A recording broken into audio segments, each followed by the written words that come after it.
தம்பின்னு சொன்னாரு. daily பாத்துட்டு வீட்டுல வந்து இருக்கேன். 2 தம்பியும் தங்கச்சி சொன்னாரு. அவங்க கவலைப்படுவாங்களா இல்லையா? உங்களுக்கு ஒரு தங்கச்சி இருக்காங்கல்ல, உங்க இதான் madam தங்கச்சியை நான் கட்டி கவலைப்படுறேன். கொடுக்குறீங்கன்னா நீங்க 4 விசாரிப்பீங்கல்ல? மாசத்துல கல்யாணம் பண்ணு. யாருக்கு கட்டி கொடுக்குறீங்க? ஊர்ல தான்.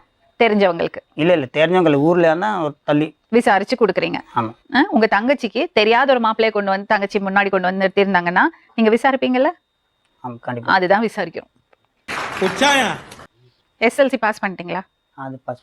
எங்க சர்டிபிகேட்? சர்டிஃபிகேட் எல்லாம் எதுவும் கிடையாது, சர்வீஸ் மட்டும்தான். அட்ரஸ் நான் போய் பார்த்துருந்தேன். அப்பா அம்மாவோட நம்பருக்கு இவ்வளவு தேடுவாங்களா? இல்ல அது எப்படி இல்லாம இருக்கும்? இல்ல மேடம். சும்மா மேடம் அப்ப போய் number கொடுங்க. போய் மேடம். இல்லையே இதுல நம்பர் கொடுங்க. நம்பர் இல்லையே, நோட் பண்ணலையே நான். அப்ப எங்க நோட் பண்ணுவீங்க? டைரியில இருக்கும். ना डबल डका नारायणा भले आलिया नी ஒரு பண்ணிட்டு இருக்கு. லைன்ல வரலாமா? வெயிட் பண்ணுங்க, புடிச்சிட்டோம்.